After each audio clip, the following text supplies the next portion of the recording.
I'm Dr. Beth Harris with Dr. Steven Zucker, and we are the Deans of Smart History, an interactive educational site of art history on the interwebs. We have over 500 videos of art analysis, and oh yes, I'm very prestigious, winning the Whammy Award, an Open Course Award, oh, a Grammy, oh, Time Magazine did an article on my excellence. I'm like the Kim Kardashian of art history, but I'm a little old historian, not used to this limelight. well then, today we'll be discussing the reoccurring prominence of the eyes through historical art. Oh yes, shall we? Let's begin with the statues of votive figures. From the Temple of Ashuna, Iraq, an ancient Sumerian art in 2700 BCE. These pieces were made out of gypsum with shell and limestone found in buried temples. So their eyes, as we can see, are enlarged to give off an eerily yet cute appeal. Well, I wouldn't say that. Early dynastic figures within this region have their individual interpretations of human eyes. So within this region, big eyes were common in figures. Their eyes allow the doll to observe the grace and divinity in the temple. Agreed. The largest collection of these beauties were found in a Nippur temple dedicated to Inanna, goddess of abundance. Abundant figures in the temple of abundance. Moving on to the Egyptian period, we see the eyes were turned to the side.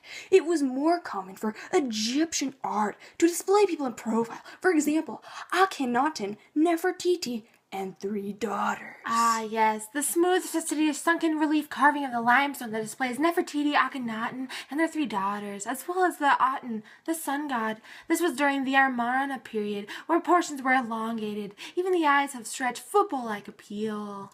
Yes. It is rumored that Akhenaten was diagnosed with Marfan syndrome, sunken chest, heart difficulties, and dislocated lens of the eyes. Yes, you must consider also the ethnicity that allows the Egyptian eyes to be more football-like. The eyes of the time were pivoted to be more appealing, and the model similarly to the eye of Horus or Ra. These eyes stood for protection, wealth, and power. The ears are on a plane but less stylized. The lips are horizontal and no longer on a plane. The eyes are smaller and more rounded. Yes! Skipping to the Tania Volomandra group and the Melos group, we find ourselves in the Anavisos Spittoon group in 540 BCE to 520. There's been tangible evidence. Sculptures. The definition of the Greek. Oh, you go. So, the Archaic period featured an evolution of Koros physical shapes that would affect the shape of the eye in these sculptures. It would show us the ancient Greeks' interpretation of the eyes. Beginning in the Sounion group in 615 BCE, this is the period focused on the abstract geometrical shapes. Lips are triangular, eyes are carved in one plane, flat skulls with flat torso parts. The eyes are so much more curvaceous and very large. In the Archomenos Thera group in 590 BCE, we see features that are less stylized and geometric, less thick. The head is spherical, the hair descends, the body is smooth, the eyes are large and symmetrical. It shows no emotion in the eyes and face, almost dead. The evolution of the Koros was rendered the eyes round, less stylized than the Sonion period or the Thera period. The Greeks wanted to be more realistic and yet keep the beauty of the Koros body. In Byzantine art, we see eyes are also very abicular. In Virgin and Child between Saints and Theodore and George, a 6th century piece made of encaustic on wood, we see great examples of the large, almost cartoon-like eyes. In it, Mary is almost averting our gaze. But